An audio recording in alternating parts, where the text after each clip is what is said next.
Have you noticed that some of the artists that sang the best love songs ever, the kind of love songs that when you listen to it, it turns your head, you begin to feel goosebumps, and you fall in love over and over again?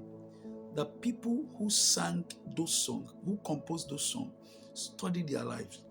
You discover that they are either divorced or they are facing one sex or marriage scandal or the other.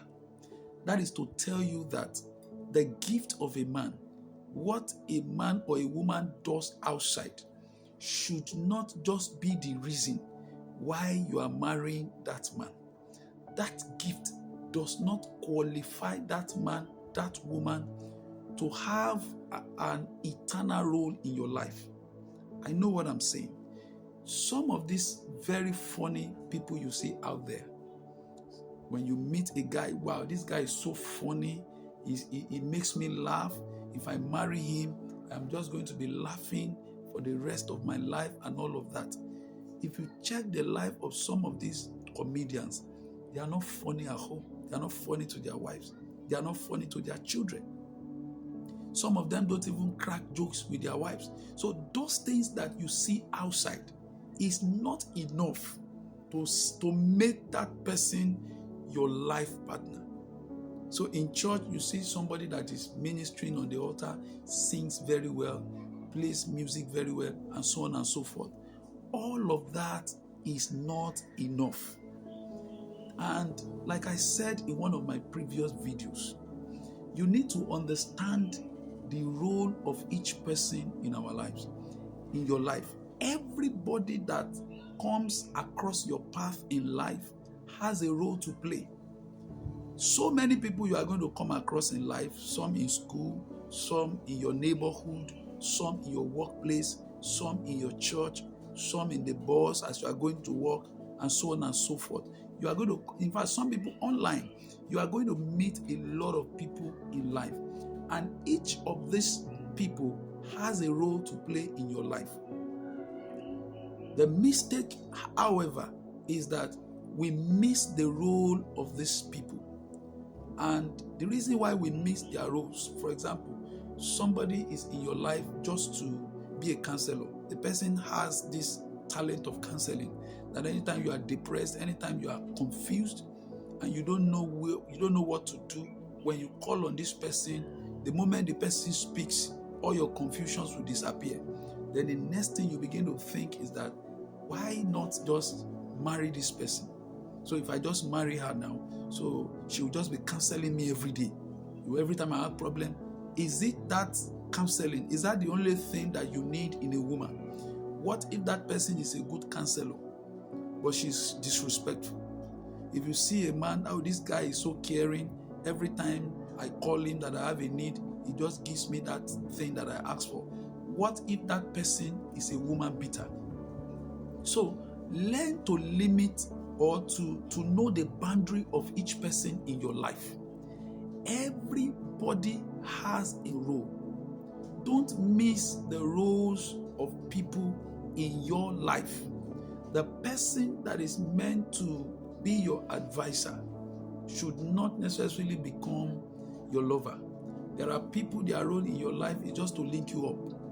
At a point is coming in your life that you are going to need a connection, and that person is going to be the one to connect you. So why not leave that person to that role? See, one of the reasons why we miss the role of people is what I call emotional immaturity.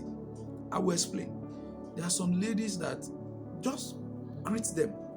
They are passing, you just greet them. Then they begin to answer with their nose. Why? Because they are thinking that by greeting them alone, you are interested in them. So that's the kind of situation that we have found ourselves. So if you ever find somebody that is just a bit nice to you, somebody who calls you every day and say, how are you? How was work today? Then the next thing you begin to think is that this person is interested in me. Well, that may not be the case. And that's one of the reasons why we have many cases of heartbreak. Because some of the people we attach ourselves to, they have no business in our love life at all. They have different roles that they are supposed to play in our lives. So what am I trying to say? If you see somebody, for example, as a guy, you see a lady that is very, very respectful. Every time she sees you, she respects you, she greets you well, she treats you with so much honor. Say, wow, because of that, I must marry this girl. No, no, no, no, no, no, don't do that. Don't do that. You see somebody in church, so prayerful. I love this brother. He's so prayerful. He's so committed in church, this and that. And because of that, maybe this is the person I'm supposed to marry. No. Even if that person comes to you, the fact that he is good in those areas does not mean that that person is automatically your husband or your wife. Somebody can be so prayerful in church and all of that, but at home is lazy, or at home he easily gets angry. So what are you going to do about it? So it is important for us to lay emphasis more on what to do to marry right, rather than focus on divorce. If there is beating in the marriage, you should divorce the person. That issue, that hammering on divorce, for me is becoming irritating. Rather than hammer divorce, we should hammer taking the right step to ensure that you don't make mistake in marriage. So the summary of everything I'm saying is that very good quality, that singular quality that you are seeing in that person alone is not enough to say that this person should be your husband or wife. If you get into that relationship, you will see the ugly side of that person, and it will be a serious mistake if you're already married to that person. So no matter how good the person, how handsome, how beautiful, how respectful, how caring, always note that that alone is not enough. Marriage involves a lot of things, and anybody whom you are going to allow into your life must be put on the scale across all of these parameters. And when you do that, you discover that you will not make mistake. I believe you like this video. Share it, comment, and check my profile for more videos. Thank you. I'll see you in my next video.